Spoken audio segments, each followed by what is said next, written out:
मैं मानता हूँ यहाँ पर सब लोगों के लिए व्यवस्थित स्थान का अभाव है।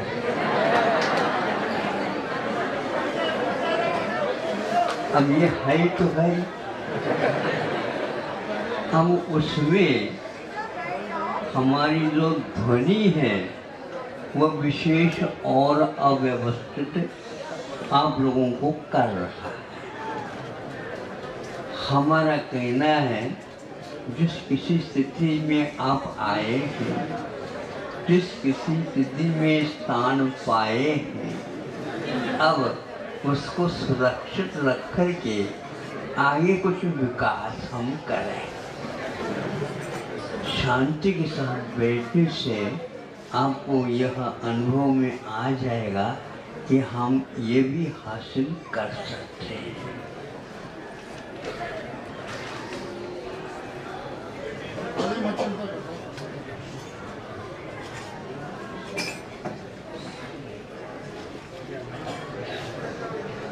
इसी का नाम अनुशासन है।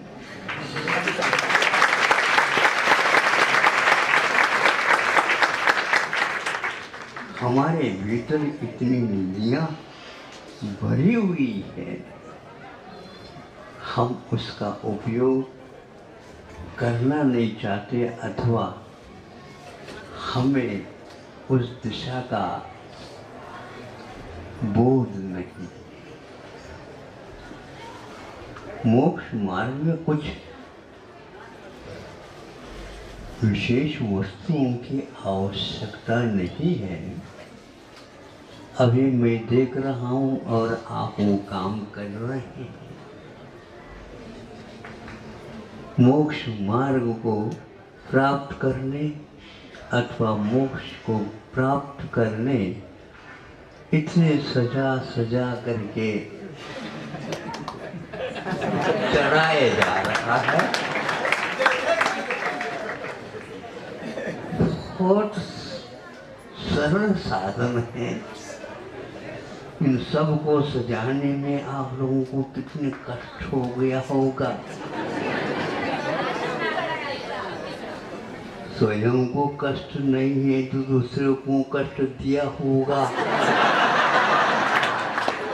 सही बताओ। हम तो यही अर्थ निकालते हैं। आप हंस रहे हैं, इसका अर्थ ये है कि आपने अवश्य कष्ट पहुंचाया। दूसरे को नहीं सही, लेकिन मन को तो अवश्य कष्ट पहुंचाया होगा। बेचारा उस मन को आप कष्ट पहुंचाते हो, स्वयं कष्ट का अनुभव करते हो। मन को प्रसन्न रखा करो तो आपका कष्ट अपने आप ही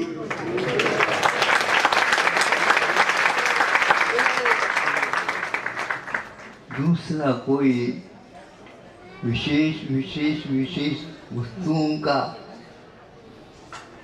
उपयोग करके अर्घ चढ़ाता है और वो चाहता है भाई साहब आप भी हाथ लगाओ। मैं समझता हूँ कि सबसे अच्छा काम है फूकट में। पूरा को पूरा त्याग तो उन्होंने किया और वह चाहता है इस अर्घ में आपका भी सहयोग। अरे हाथ लगाने से करंट यदि पास होती है, होने दीजिए। हम भी उस भगवान के करंट पा जाएं, फिर कहना ही क्या है।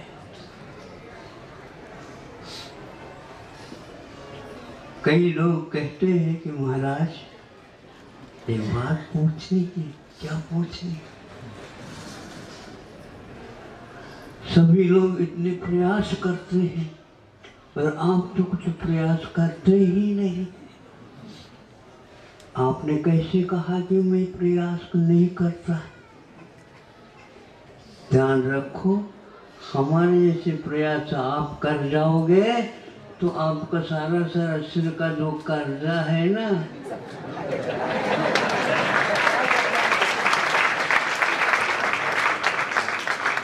हमारे सिर पर किसी का कर्जा नहीं है।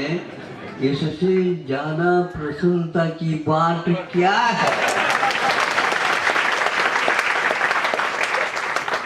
और आप लोगों के सिर पर जो कर्जा देख करके सुन करके हमें ऐसा लगता भगवान हमारे अकेले ऊपर दया कर गए, आप इन लोगों के ऊपर भी। देखो, हम आपके तरफ से प्रभु से प्रार्थना कर रहे हैं कि आपका भी सही बिल्कुल सही। अब चाहते हैं कर्जा बढ़ाने में लगे हुए हो क्या कर्जा घटाने में लगे हुए हो? हमें बता दो। बढ़ाने में लगे। हम शासन को कहते हैं वो कृपा करके भारत के ऊपर जो लोन का कर्जा होता है ना, लोन बोलते हो, वो खाने के लोन नहीं, आपके सारे मांग को दूर करने के लिए या पूर्ण करने के लिए शासन रात दिन चिंता कर रही है और अंत में वह उपाय ढूंढती है कि हम लोन ले ताकि सब लोगों को संतुष्ट कर सके। ये मार्ग वह मार्ग है कि हमेशा आपको कर्जा में ही रख देता है। इसलिए शासन अनुशासन वह है कि जो हमें कर्जा से मुक्त कर देता है। गुरु जी ने एक स्थान पर लिखा है कि भारत का भार विशाल हो और तभी हो सकता है ये भारत के भार पर जो भार है। भार का अर्थ क्या होता है भैया? माथा भार से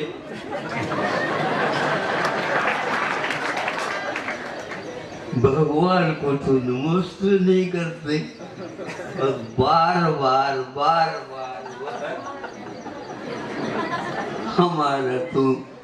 हमारी तो गर्दन झुक जाती है। 2 बार गर्दन झुक जाती है। जब हम भार मुक्त हो जाते हैं, प्रभु के सामने खड़े हो जाते हैं, तो हमें वह भार महसूस ही नहीं।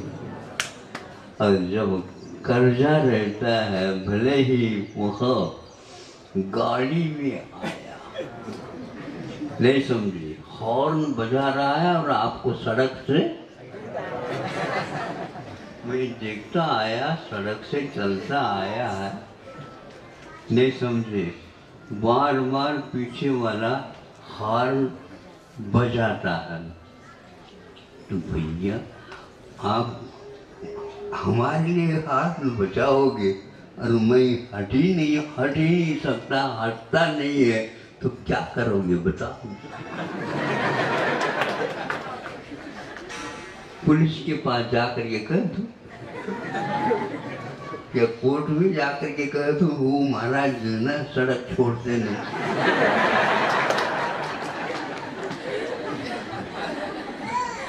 बोलो।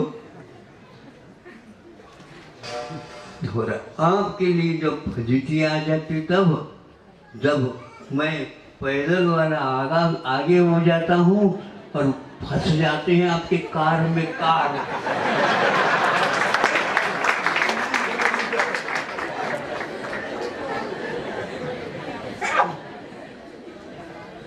आप मुक्त हो क्या? हम मुक्त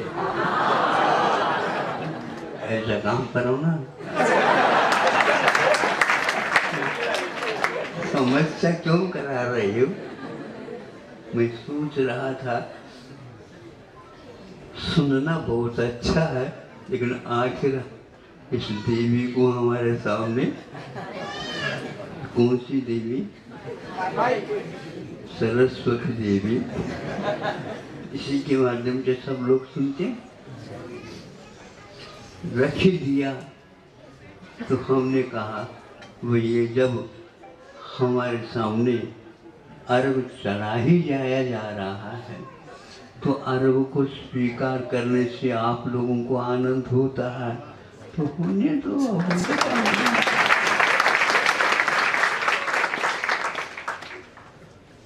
ताली तो इतनी बज जाती है,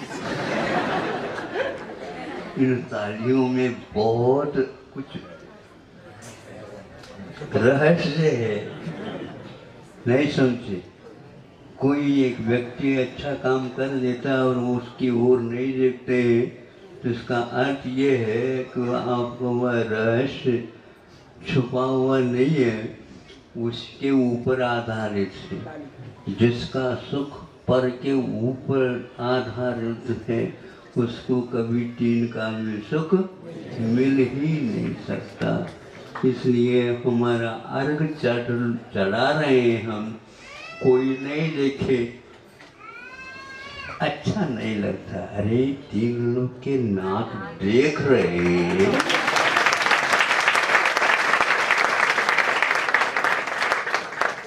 सही बता दो, काली मिर्च चढ़ा करके सारे मिर्च अपने हाथ में आ जाए, पूछने वालों भगवान आपसे कभी प्रसन्न नहीं हो पाएंगे, पक्की बात है।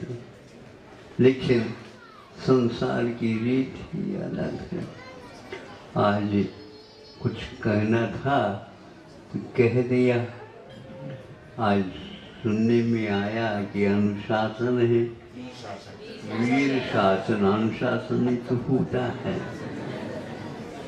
एक दिन ही रखा है, ये भारतवर्ष है। एक वर्ष में 365 दिन होते हुए भी हम लोग एक दिन का त्याग करते नहीं समझे। एक बार जीवन में 165 दिन एक साथ त्याग कर देख तो लो, कम से कम हमारे त्याग की क्या महिमा है। वीर शासन जयंती अपने आप में बहुत अनूठी जयंती है। जयंती जैसी तब बनता है जब हम अनुशासन के साथ हो जाते, आत्मसात उसको कर लेते। हम अनुशासन को भूले हुए हैं, इसीलिए यह दशा हमारी खराब हो चुकी है। सारी गाड़ियां चलती सड़क में, सड़क एक होता है लेकिन फिर भी उसे कुछ नहीं है। तो आप उस अनुशासन के कारण ही अपना प्रवास पूर्ण कर लेते हैं और अनुशासन की हीनता के कारण ही आपका यह जीवन यहीं का यहीं रुक जाता है। चलने वाली गाड़ी पंक्चर हो जाए तो उसको धीरे धीरे बाजू कर देते हैं और वो उनकी यात्रा चालू। आप उस गाड़ी में बैठे बैठे वो क्या देख रहे हो? बोलो। उस गाड़ी में बैठे बैठे क्या देख रहे हो? प्रवासी हो आप? नहीं। आप प्रयास कितने भी करो आपका प्रवास रुक चुका है, क्योंकि उस गाड़ी के आश्रित आपका चल रहा था। इसलिए हमारे यहाँ करपात्री और पदयात्री को नमोस्तु किया है। आप लोगों को अच्छा लगे तो नमोस्तु करो।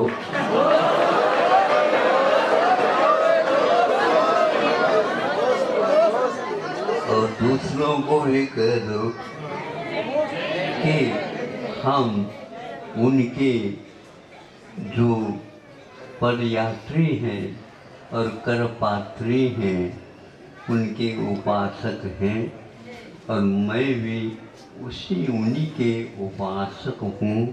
और जब तक उनकी उपासना मेरे जीवन में घटित होती रहेगी कि मुझे विश्वास है, अवश्य विश्वास है, पूर्ण आयु अपने को उपलब्ध हो ही जाएगी। ऐसा करो